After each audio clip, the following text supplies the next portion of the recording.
Sebelumnya saya senang lihat Ustadz sehat dan dapat kembali memberikan kajian. Alhamdulillah, saya selalu sehat. Saya selalu sehat, saya selalu semangat, tidak ada urusannya sama sekali. Saya sangat menyesali kejadian lalu, karena kejadian tersebut kebetulan di kampung halaman saya. Saya juga kaget, ternyata ada sepupu saya yang ikut dalam menghentikan kajian Ustadz. Saya sudah coba menegur dan mengingatkan bahwasanya beliau salah. Dan saya pun berkata bahwa saya santri Ustadz Khalid, dan selama saya mengikuti kajian tidak pernah ada kata mengkafirkan, apalagi memecah belah umat. Tapi dia tetap dengan pendirian golongannya, sampai saya menyampaikan kejadian kemarin itu ada dalam Quran, surah Al-Baqarah ayat 170. Tapi dia tetap memperlihatkan kebencian pada ulama sunnah. Lalu sikap apa yang harus saya lakukan? Apalagi saya harus benci dia karena Allah Azza wa Jalla. Pertama sekali teman-teman sekalian, saya pribadi, tidak usah antum, saya pribadi tidak merasa ada masalah di situ. Saya pribadi menganggap itu adalah saudara muslim kita yang mungkin dalam kondisi belum mengetahui apa yang membuat orang banyak melakukan perbuatan salah karena belum tahu. Gitu.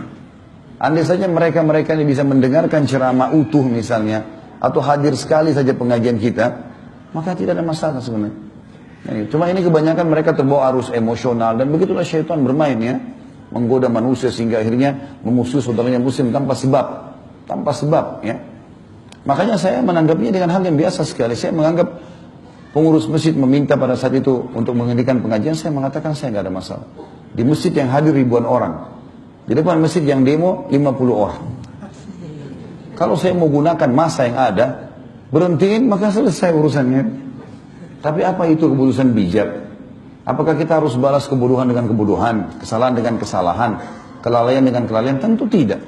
Itu adalah saudara-saudara kita muslim. Saya bilang tadi, selama orang mengucapkan syahadat, dia punya nilai di diri kita. Nggak boleh sama sekali kita salah dalam melangkah di situ. Mengalah adalah hal yang positif, nggak ada masalah. Semoga saja satu waktu Allah berikan mereka hidayah. Jadi tidak ada sesuatu yang harus dibesar-besarkan di sini, kalau saya melihatnya. Tapi masalah adanya beberapa orang ikhwah yang akan memberikan masukan itu positif saja. Tidak berikan masukan, karena memberhentikan pengajian di masjid sebuah hal yang perlu ditanda tanyai masalah adab. Sementara teman-teman ini juga menjaga gereja pada saat Natalan, mereka menjaga para tokoh-tokoh Syiah kalau datang. Dan alasannya karena saya pernah membahas ini dan itu. Tokoh-tokoh Syiah mencaci maki Aisyah, mengatakan Quran kurang, mengkafirkan sahabat. Nah, itu bukan hujjah, bukan alasan. Makanya saya melihat ini hanya sekedar karena ketidaktahuan saja. Dan semoga Allah SWT berikan hidayah. Ya.